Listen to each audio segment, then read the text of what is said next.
la subclase. Digo, decenas de tipos escribieron sobre esto e inspiraron la política social de Reagan y muchos años después. Estos tipos forman parte de una subclase. ¿Por qué es una subclase? No porque están sumergidos, sino porque no pertenecen, no comparten los mismos valores de la clase. Esto es, no piensan en el trabajo como elemento de progreso, no tienen pocos hijos para poder progresar, pierden tiempo, etcétera, etcétera. Y en algún momento alguien habló, y hay un libro que lo plantea irónicamente, que se llama Los pobres que no merecen, los undeserving poor, los pobres que no merecen recibir nada. Entonces, subclase, los pobres que no merecen recibir nada. Entonces, cuando uno lee esas descripciones, hay 4 o 5 libros, empieza a oler algo parecido a lo que está pensando la sociedad argentina.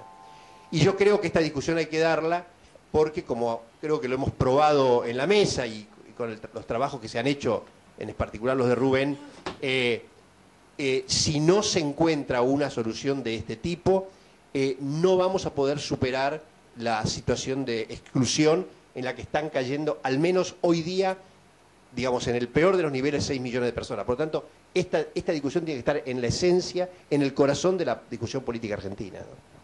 Muy bien, gracias, Eduardo. Por favor, Roxana. Sí, muy brevemente, surgió la pregunta de qué cosa es la pobreza. No es una pregunta fácil de responder, se discute en las ciencias sociales qué cosa es la pobreza.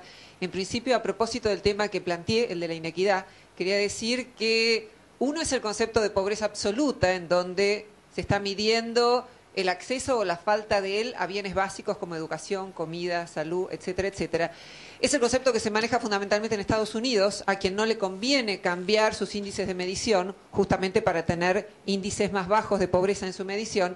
Y otro es el concepto que se utiliza sobre todo en los países europeos, que es el concepto de pobreza relativa, que tiene que ver con lo que yo planteaba, la inequidad.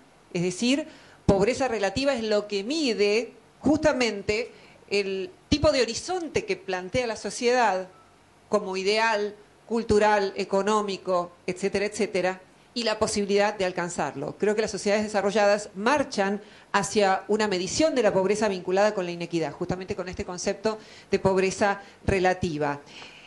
Querría sumar argumentos en favor de la importancia de que la renta sea un derecho ciudadano que no se vincule con crisis particulares. ¿Por qué? Porque aún en una sociedad donde rigiera la igualdad de oportunidades, que es el gran ideal liberal que incluso reclama la izquierda para las sociedades modernas, aún cuando hubiera igualdad de oportunidades, puede ocurrir que las personas caigan en la indigencia por tener mala suerte, porque hay demasiadas personas en el oficio del que ellos se ocupan, porque de pronto se deprimen y las personas tienen derecho a no trabajar durante un año, durante toda su vida, y a tener garantizada mínimamente la vida, porque las personas tienen derecho a tener un año sabático.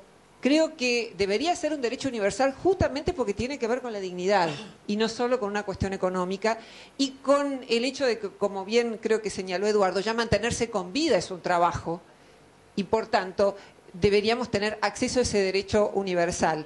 El argumento no trabajan porque no quieren.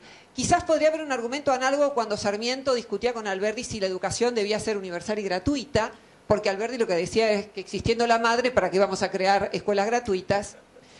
Y Sarmiento discutía con él y daba un argumento que me parece muy actual y que podemos usar en la renta básica. Sarmiento decía, yo prefiero que un rico que puede pagar no pague para ir a la escuela pública que un pobre que no puede pagar no vaya. Lo mismo diría yo sobre la renta universal. Yo prefiero que haya alguien que abuse del trabajo de los demás y viva con lo mínimo a que haya alguien que no coma.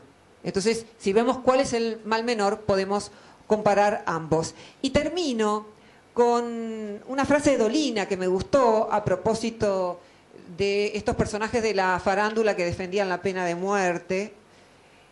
Él dice, por un lado se reclama libertad para enriquecerse sin límites y por el otro se pide mano dura ante los resultados de una sociedad perturbada.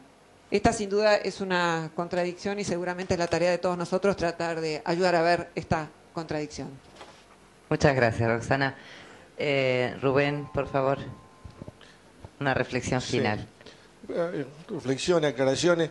Alaska tiene un fondo de muchos años, que es un fondo constituido por regalías sobre las exportaciones de petróleo. que paga un dividendo a todos los ciudadanos, el mismo monto todos los años. Y es lo más parecido al ingreso ciudadano que uno conoce en el mundo, que de paso estamos en problemas porque ese fondo acaba de caer casi en un 40% de su valor en las inversiones con la crisis financiera. Yo estoy... el tema de cómo calcular y cómo estimar el costo y la posibilidad fiscal. Yo no desconozco las restricciones fiscales, pero también hay que ponerlo en relación con qué programas se podrían suprimir y transferir y qué tributos. Acá se nombró el tributo a la herencia, igual no va a recaudar mucho, pero digo, el tributo a la herencia es imprescindible porque en su simbología es imprescindible y técnicamente es imprescindible porque si tenés un impuesto a la herencia recaudás mejor impuesto al patrimonio y recaudás mejor impuesto a los capitales, está dicho en los estudios técnicos fiscales. Digamos, y uno podría pensar en qué tributos, pero aparte, yo personalmente no tengo tiempo, estoy convencido que el peor impuesto que se recauda en Argentina en comparación con Europa, que es el impuesto a los ingresos personales, se recaudaría mucho mejor si el ingreso ciudadano funcionara como un crédito fiscal efectivo en reemplazo del mínimo no imponible y de las cargas de familia. Es algo muy técnico, no tengo tiempo para explicarlo. Pero... en los libros están. Sí, digo, lo hago, si me dan realmente 3 minutos, lo explico, en 3 minutos lo explico. Hoy el impuesto a las ganancias es, yo gano 100 y independientemente, pero no pago por un mínimo no imponible, que no es el mismo si sos asalariado que si sos trabajador por cuenta propia, y me permiten deducir cargas de familia, ¿ok? Si yo soy pobre, sumo todo eso y me da 120. No pago impuesto a las ganancias, todo el mundo aplaude, que impuesto progresivo. Si yo soy rico, o gano por arriba de 100, pago por la diferencia. ¿Se entiende, Taín? Nosotros decimos, esto es absolutamente inequitativo.